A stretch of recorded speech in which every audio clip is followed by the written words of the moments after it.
సర్వేపల్లి రాధాకృష్ణ జయంతి ఉపాధ్యాయ దినోత్సవాన్ని పురస్కరించుకొని మాజీ గవర్నర్ బండారు దత్తాత్రేయ ఉపాధ్యాయులను సన్మానించారు. ఈ సందర్భంగా బండారు దత్తాత్రేయ మాట్లాడుతూ సర్వేపల్లి రాధాకృష్ణ భారతీయ సంస్కృతికి, భారతీయ మూలాలకు ప్రతీక అని తెలిపారు. అమ్మ భాష తెలుగు భాషను, సంస్కృతిని కాపాడుకోవాల్సిన అవసరం ఉందన్నారు. జాతీయ విద్యా విధానం అమల్లోకి వచ్చింది. విద్యారంగానికి 7% నిధులు కేటాయించాలన్నారు. ఈ విధానంలో నైతిక విలువలకు ప్రాధాన్యత ఇచ్చారని పేర్కొన్నారు. సాంకేతిక పరిజ్ఞానంతో విద్యార్థులకు నైపుణ్య శిక్షణ, నిరుద్యోగ సమస్యకు పరిష్కారం జాతీయ విద్యా విధానమని అన్నారు. ఈ విద్యా విధానానికి అత్యధిక ప్రాధాన్యత ఇవ్వాలని, 2 తెలుగు రాష్ట్రాల్లో మన తెలుగు భాషను ప్రాథమిక స్థాయిలో విధిగా నేర్పించాలన్నారు. డాక్టర్ సోమేష్ గారు కెమిస్ట్రీలో అసిస్టెంట్ ప్రొఫెసర్గా చేస్తున్నారు. వీరు ఫారెన్లో సైంటిస్ట్గా పని. Doctor Suman garu associate professor, biomedical engineering department, ఉస్మానిటీ. వారిని రావాల్సిన ఎకనామిక్స్ ప్రొఫెసర్గా వారు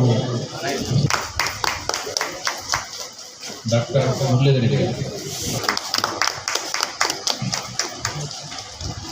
శ్రీఎస్ Narender high school mathematics subject.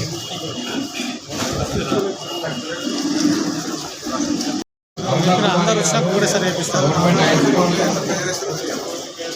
లత garu, government high school Husnabad. Hemalatha garu, government high school. Kumar, government high school మేడిబావి.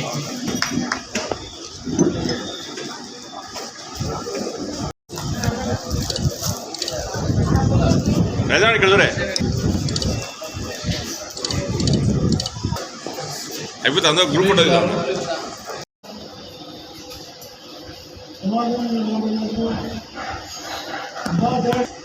రాష్ట్రపతి జరిగినటువంటి ఒక మహానుభావుడు డాక్టర్ సర్వేపల్లి రాధాకృష్ణ ఉపాధ్యాయులు ఉంటే ఇందులో ఉపాధ్యాయ దినోత్సవాన్ని జరుపుకుంటున్నాం. డాక్టర్ సర్వేపల్లి రాధాకృష్ణ గారి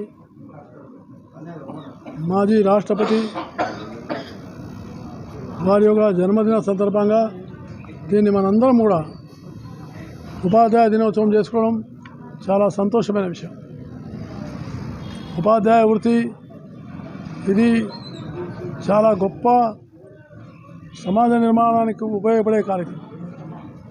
ఇప్పటి ఉపాధ్యాయుడు ఆదర్శాన్ని తీసుకొని విద్యార్థుల యొక్క జీవితాల్లో మార్పులు తేవడానికి అనేకమైనటువంటి ఒక తన నైపుణ్యంతో, మనకు ఉన్నటువంటి ఒక సాంకేతికమైన పరిజ్ఞానంతో విద్యార్థుల్లో మార్పు తీసుకొచ్చేటువంటి గురువుగా ఆనాడు ఈరోజు ఉపయోగపడుతున్నారు. ఇప్పుడు అలాంటి గురువులను పూజించి వాళ్ళని ఆదర్శంగా తీసుకొని వాళ్ళని సన్మానించాల్సిన అవసరం ఉంది.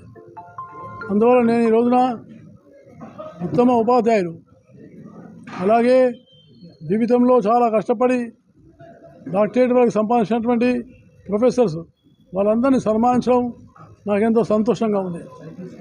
చివరిగా ఈరోజు జాతీయ విద్యా విధానం, నూతన విద్యా విధానం అమల్లోకి వచ్చింది. ఈ నూతన విద్యా విధానంలో అత్యధికమైనటువంటి ప్రాముఖ్యత ఇచ్చింది నైతిక విలువలు, అలాగే సాంకేతిక పరిజ్ఞానంతో విద్యార్థులకు నైపుణ్యాలు ఇవ్వాలనేటువంటిది, అలాగే నిరుద్యోగ సమస్యకు పరిష్కారం విద్య కాబట్టి దీనికి అత్యధికమైనటువంటి ప్రాముఖ్యత ఇవ్వాలని, నిధులు కూడా కనీసం 7% వరకు కూడా నిధులు కేటాయించాలని, అలాగే దీంట్లో వచ్చేటటువంటి ఒక అనేకమైనటువంటి పరిశోధనలు, సాంకేతికమైన పరిజ్ఞానాలు ఇంకా పెంపొందింపజేయాలని ఈ నూతన విద్యా విధానం సూచించింది.